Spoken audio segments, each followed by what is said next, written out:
louvor e glória a ti, Senhor. Cristo, palavra de Deus. O Senhor esteja convosco. Ele está no meio de nós. Proclamação do Evangelho de Jesus Cristo segundo João. Glória a vós, Senhor. Naquele tempo, Jesus foi ao Monte das Oliveiras. De madrugada, voltou de novo ao templo. Todo o povo se reuniu em volta dele. Sentando-se, começou a ensiná-los. Entretanto, os mestres da lei e os fariseus trouxeram uma mulher surpreendida em adultério. Colocando-a no meio deles, disseram a Jesus: Mestre, esta mulher foi surpreendida em flagrante adultério. Moisés, na lei, mandou apedrejar tais mulheres. Que dizes tu? Perguntavam isso para experimentar Jesus e para terem motivo de o acusar. Mas Jesus, inclinando-se, começou a escrever com o dedo no chão. Como persistissem em interrogá-lo, Jesus ergueu-se e disse: Quem dentre vós não tiver pecado, seja o primeiro a atirar-lhe uma pedra. E tornando a inclinar-se, continuou a escrever no chão. E eles, ouvindo o que Jesus falou, foram saindo um, a começar pelos mais velhos. E Jesus ficou sozinho com a mulher que estava lá no meio do povo. Então Jesus se levantou e disse: Mulher, onde estão eles? Ninguém te condenou? Ela respondeu: Ninguém, Senhor. Então Jesus lhe disse: Eu também não te condeno. Podes ir e de agora em diante não peques mais. Palavra da salvação. Glória a vós, Senhor.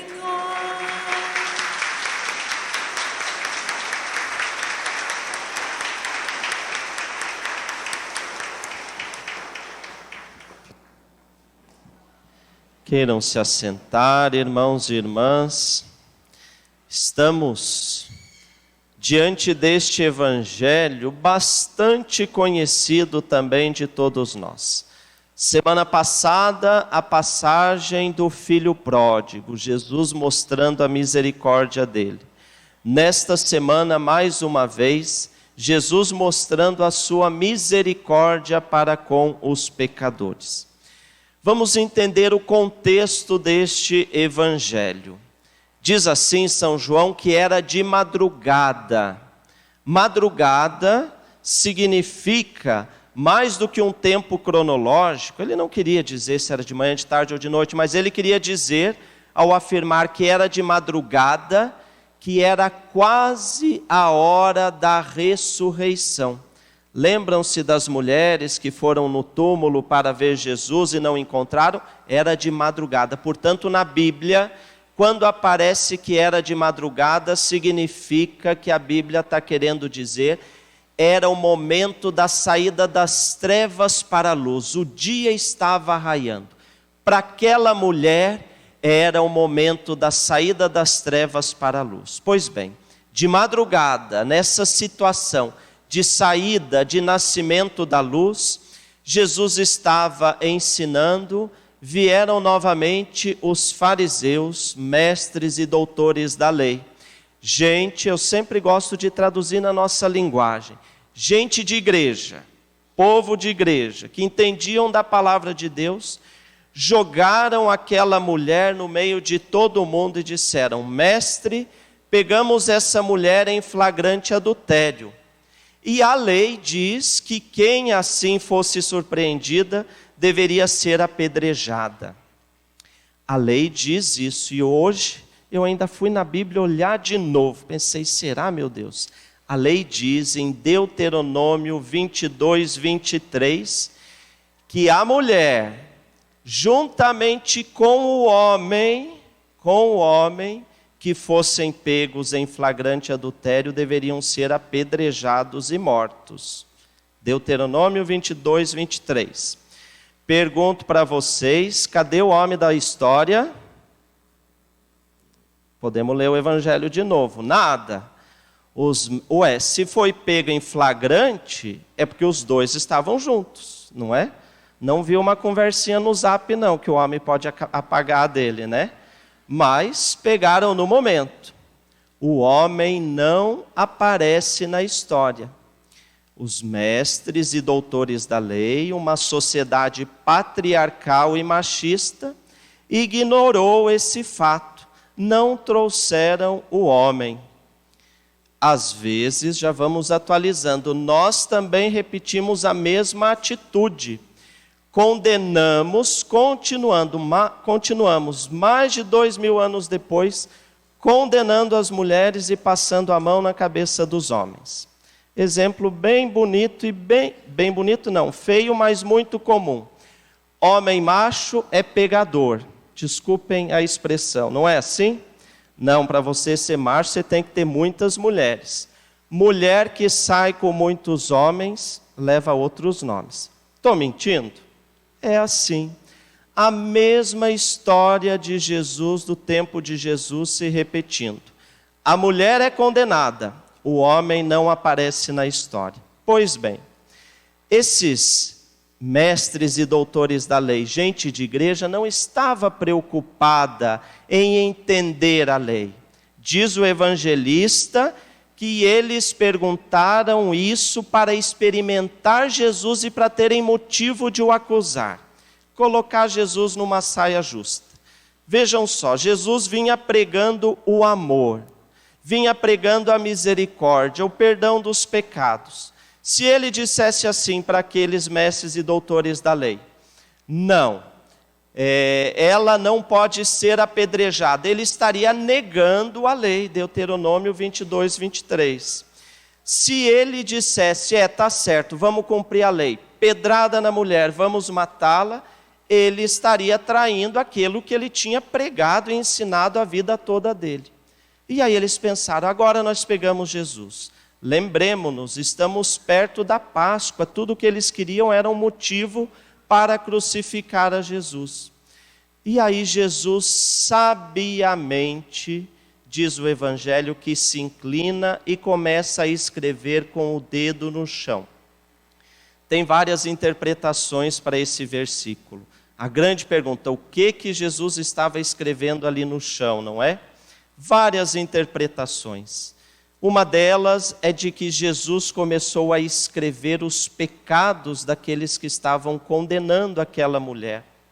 Outra delas é que Jesus estava escrevendo os pecados na areia, justamente para mostrar que diante da misericórdia de Deus que vem como um sopro, apaga os nossos pecados. São diferentes interpretações, não sabemos, mas é uma possibilidade de interpretação.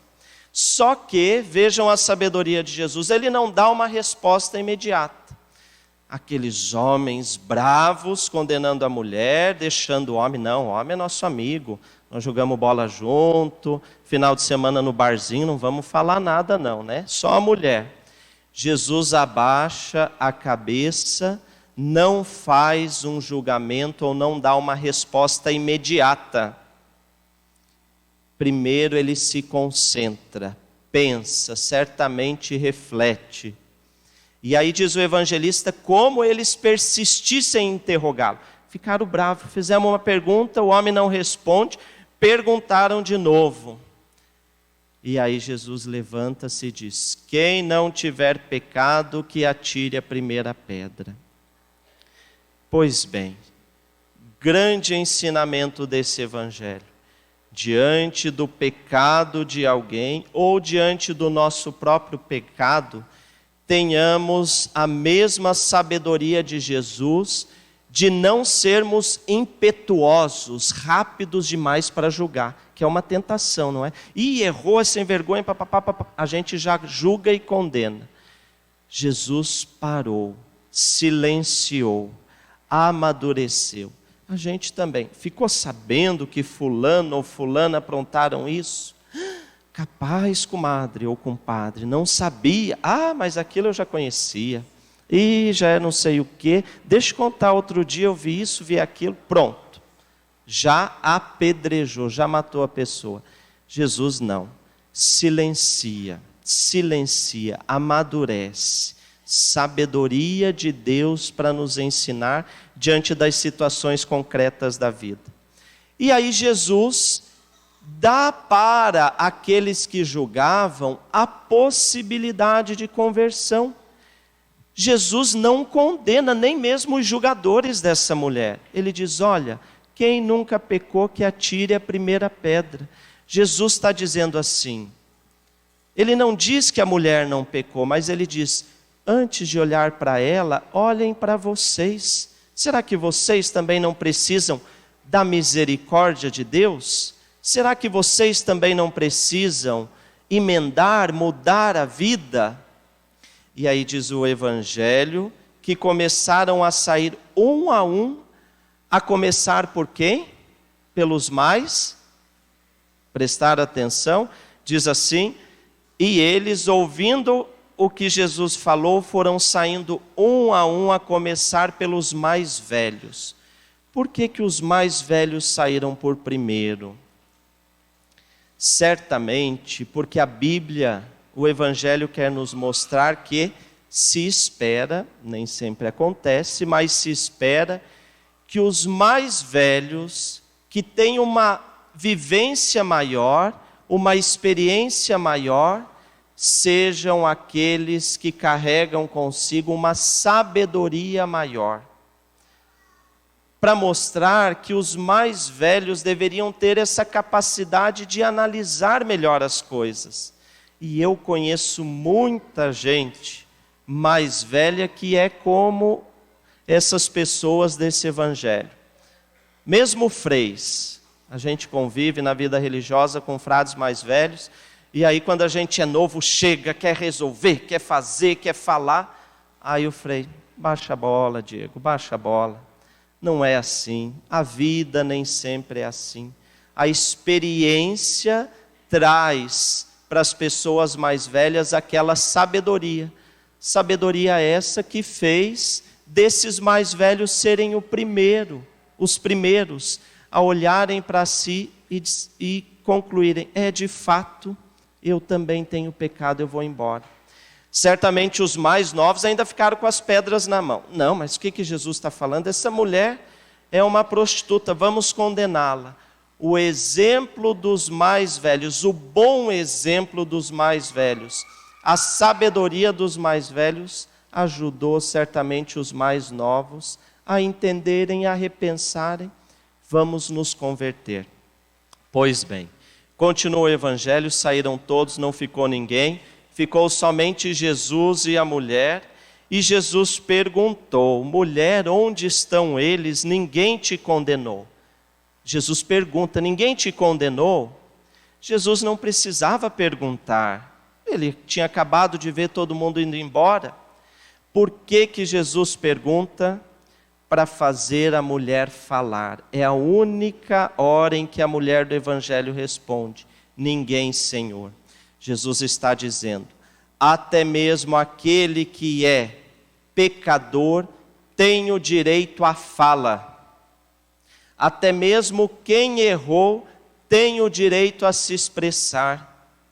Quantas vezes nós fazemos essa experiência aqui no confessionário, erramos e sentimos que temos o direito de dizer para Jesus, Jesus, eu vim aqui confessar e dizer, eu errei. E o padre, o frei não pode dizer assim, não fale porque você está errado. O que a gente mais faz é ouvir, porque é a experiência de Jesus, deixar o pecador falar, confessar, dar a possibilidade de se expressar. E aí conclui Jesus dizendo, eu também não te condeno. Então esse Jesus, tanto faz, tanto fez, comete adultério, comete pecado, Frei, esse Deus aí que Deus é esse permissivo. Não. Jesus diz, eu também não te condeno, podes ir e de agora em diante não peques mais. Um verdadeiro encontro com Jesus leva a uma mudança de vida. E isso é exigido, isso significa conversão, mudança de vida. Jesus pede, eu não te condenei, mas agora, por favor, vá em paz, mas não peques mais. Certamente essa mulher foi perdoada, teve a chance de sobreviver ao apedrejamento, à morte, à aplicação rígida da lei. Antigo Testamento mandava apedrejar até a morte. Novo Testamento, Jesus dá o perdão e pede mudança de vida. O problema é que às vezes a gente ainda está no Antigo Testamento. Lê Deuteronômio, Levítico e quer aplicar a lei sem a misericórdia. Mata, condena, acaba com a imagem das pessoas. Hoje em dia não precisa mais jogar pedra, basta uma fake news. Basta jogar uma foto nas redes sociais e a gente humilha, acaba com a vida da pessoa. Publicamente é assim. Então esse evangelho é muito atual para os dias de hoje. Depois, quando Jesus diz, de agora em diante vai e não peques mais, porque eu não te condeno, aí nós voltamos para a primeira e segunda leitura. Porque, meu povo querido, fazer a experiência do Deus da misericórdia significa uma mudança de vida e, ao mesmo tempo, aquilo que a leitura do profeta Isaías diz no Evangelho de hoje: não relembreis as coisas passadas, não olheis para fatos antigos. Eis que eu farei coisas novas e já estão surgindo. A segunda leitura que nós ouvimos hoje, esquecendo-me do que fica para trás, eu me lanço para o que está à frente. Aquela mulher pega em flagrante adultério não ficou o resto da vida chorando o pecado que ela cometeu. É isso que Jesus quer dizer. As leituras de hoje dizem. Quanta gente carrega um pecado, um erro, um equívoco, uma injustiça, seja o que for, cometida lá no passado, às vezes até na adolescência, na juventude, e carrega aquele fardo pela vida inteira. Olha o que Jesus diz: vai, avance, eu já perdoei, pare de se culpar, pare de se autocondenar. Pare de se auto-apedrejar. É isso que as leituras estão dizendo. Esquecendo-me do que está lá atrás, agora eu vou para frente. O nosso Deus, eu já falei para vocês inúmeras vezes, não é um Deus que anota num caderninho os nossos pecados para na primeira oportunidade nos jogar na cara, não. Ele escreve os nossos pecados na areia e o vento da misericórdia dele apaga tudo. Ele espera a nossa mudança de vida, mas não fica a vida inteira me cobrando. Por isso, nós também, ao fazermos uma experiência de perdão, temos que deixar para trás, não ficar carregando aquela culpa, aquela autocondenação, sendo que nem Deus nos cobra assim.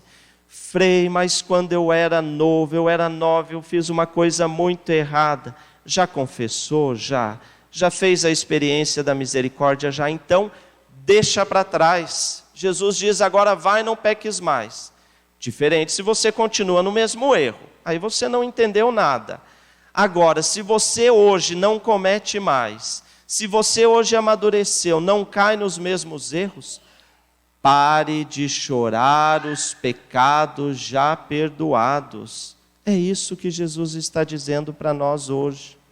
Avancemos, não fiquemos presos a essas dores, a essas mágoas que às vezes nem nos deixam caminhar. Irmãos e irmãs, que o Evangelho de hoje nos ajude a sermos mais misericordiosos. Em primeiro lugar, a quebrarmos esse machismo que condena as mulheres e às vezes passa a mão na cabeça, esconde os pecados, principalmente relacionados à sexualidade dos homens. Isso é anti-evangélico, Jesus condenou isso. Segundo lugar, que tenhamos a capacidade de não sermos tão rápidos no julgar. Vamos fazer como Jesus, dá um tempo, silencia. Meu marido errou, me traiu. Opa, eu vou pensar, não vou tomar uma decisão precipitada. A minha mulher errou, me traiu. É uma história que nós temos, 30, 40, 50 anos de casamento. Faça como Jesus. Não se deixe levar pela emoção, pelo calor da cabeça quente, da raiva. Faça como Jesus, se acalme, escreva na areia, reflita, pense, reze, converse, reveja se não é a possibilidade da misericórdia. Não sejamos rápidos no julgar, no apedrejar e no matar. Depois, façamos a misericórdia desse Deus que não condena, mas acolhe. Deus perdoa. E por último, deixemos. O que já passou, passou. Os meus erros do passado que me doem, eu me arrependi, não cometo mais, ficaram lá atrás. Agora Jesus me convida, o que ficou para trás deixa, vou me lançar para a frente. E assim a gente vai progredindo, caminhando na misericórdia e no perdão de Deus. Louvado seja nosso Senhor Jesus Cristo, para sempre seja louvado. Vamos de pé agora, renovar a nossa fé rezando. Creio em Deus Pai,